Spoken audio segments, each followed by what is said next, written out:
Decoding of Ashwatthama. కల్కి 2898 AD movie నుంచి official గా అమితాబ్ బచ్చన్ గారికి సంబంధించిన క్యారెక్టర్ ఇంట్రడ్యూస్ చేస్తూ ఒక టీజర్ అయితే అనౌన్స్ చేశారు. బట్ అనౌన్స్ చేసినప్పుడు అంత అనిపించలేదు, కానీ టీజర్ చూసాకైతే ఇట్స్ రియల్లీ స్టన్నింగ్. అంతే ఒక ట్రాన్స్ లోకి తీసుకెళ్లిపోయారు. దాన్ని చూస్తున్నప్పుడు నాకు కొన్ని ఇంట్రెస్టింగ్ డీటెయిల్స్ అయితే కనిపించాయి. అవి మీతో వెంటనే షేర్ చేసుకుందామని వీడియో అయితే చేస్తున్నాను. సో వీడియోలోకి అయితే వెళ్ళిపోతాం. దానికంటే ముందు మన ఛానల్ ఎవరైనా ఫస్ట్ టైం విజిట్ చేస్తుంటే సో మన యూట్యూబ్ ఛానల్లో చాలా వీడియోస్ అప్లోడ్ చేసాం, చూడండి. మీకు నచ్చితే కనుక మన ఛానల్ సబ్స్క్రైబ్ చేసుకోండి. అండ్ ఈ వీడియో ఇంట్రెస్టింగ్ అనిపిస్తే వీడియోకి లైక్ చేయండి, మీ ఫ్రెండ్స్ కి షేర్ చేయండి. సో వీడియోలోకి వెళ్ళిపోతాం. సో ఫస్ట్ టీజర్ స్టార్టింగ్ లో ఓం అనే స్లోగన్ తో స్టార్ట్ అవుద్ది. అండ్ స్టార్ట్ అయ్యాక శివలింగం మీద వాటర్ డ్రాప్లెట్స్ అయితే పడుతూ కనిపిస్తా ఉంటాయి. అండ్ అమితాబ్ బచ్చన్ గారి క్యారెక్టర్ మెల్లగా ఇంట్రడ్యూస్ చేస్తారు. అండ్ అప్పుడే రాయ్ అనే ఒక బొడ్డోడి క్యారెక్టర్ అయితే వస్తుంది.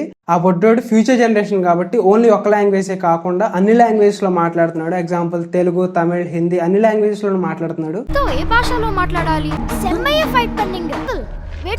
అండ్ ఈ టీజర్ లో ఈ షార్ట్స్ అన్ని సపరేట్ గా ఒక క్యారెక్టర్ ఇంట్రడ్యూస్ చేద్దాం సపరేట్ గా షూట్ చేసింది కాదు, మూవీలో క్లిప్స్ తీసుకొచ్చి ఇక్కడ యాడ్ చేశారు. సో అని నాకు అనిపించింది. అండ్ ఇక్కడ మనం ఫస్ట్ లో చెప్పాం కదా శివలింగం మీద వాటర్ డ్రాప్లెట్స్ పడుతున్నాయి అని చెప్పేసి. హాఫ్ ఆఫ్ ది టీజర్ అయిపోయాక వాటర్ డ్రాప్లెట్స్ పడడం ఆగిపోతాయి. అంటే దీని ఇండికేషన్ ఏంటంటే కలియుగం ఎండ్ అయిపోతుంది.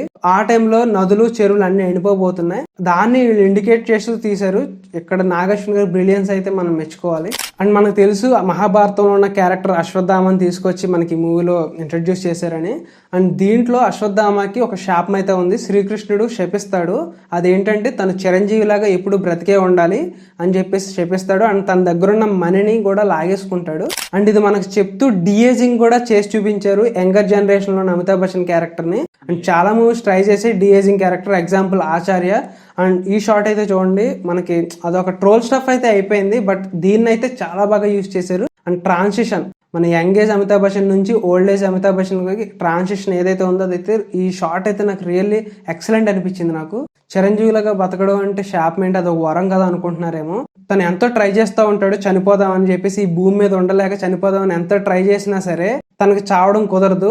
అండ్ టీజర్ లో కూడా మనకు చూపించారు కదా, రైడర్స్ వచ్చి షూట్ చేస్తే తనకు మార్క్స్ ఉన్నాయి కానీ తను ఇంకా చనిపోలేదు, అంటే శాపం ఇంకా తనకు ఉన్నట్టే. సో ఇది మనకి టీజర్ లో వాళ్ళ కన్వర్జేషన్ ద్వారా తెలిసింది. అండ్ ఈ టీజర్ లో ఉన్న లొకేషన్ అండ్ అలాగే పాత టీజర్ కలికి గ్లిమ్స్ అయితే ఏదో వచ్చిందో దాంట్లో ఒక రోబోట్ అయితే వస్తుంది. ఈ రెండు ఒకే లొకేషన్. అండ్ ఈ టీజర్ ఎండింగ్ లో అమితాబ్ బచ్చన్ గారి చేతిలో ఒక స్టిక్ అయితే ఉంది కదా, ఆ స్టిక్ అండ్ ఈ పోస్టర్ లో ప్రభాస్ గారి స్టిక్ కొంచెండి ఆ స్టిక్, అలాగే ఈ షాట్ లో ప్రభాస్ గారు పట్టుకున్నారు కదా హోల్డ్ చేసి, ఈ 3 స్టిక్స్ కూడా ఒకేలా ఉన్నాయి. అండ్ మనం ఇంతకు ముందు చెప్పినట్టు ఈ లొకేషన్స్, ఈ స్టిక్స్ అన్ని చూసుకుంటే ప్రభాస్ అక్కడికి వెళ్లే ఛాన్స్ అయితే ఉండొచ్చు. అండ్ ఈ టీజర్ ఎండింగ్ లో చూసుకుంటే ఫైనల్ బ్యాటిల్ అయితే బిగిన్ అవబోతుందని చెప్తున్నారు. అండ్ అలాగే కల్కి అవతార్ కోసం వెయిట్ చేస్తున్నామని చెప్తున్నారు కదా. అండ్ ఈ షాట్ లో మన అమితాబ్ బచ్చన్ గారి హెడ్ పైన మణి అయితే ఉంటుంది. అండ్ స్టార్టింగ్ ఎంగేజ్ లో ఉన్నప్పుడు మణి ఉంది, అండ్ ఇప్పుడు మణి ఉంది. మధ్యలో ఈ షాట్ లో మాత్రం మణి లేదు. సో ఇది మూవీ చూసేంత వరకు మనకైతే తెలియదు. టీజర్ లోనే ఈ ట్రాన్స్ లోకి తీసుకెళ్లారంటే ఇక మూవీ విషయానికి వస్తే మీ ఇమాజినేషన్ కి వదిలేస్తుందని ఇక హాలీవుడ్ లెవెల్ అంతే.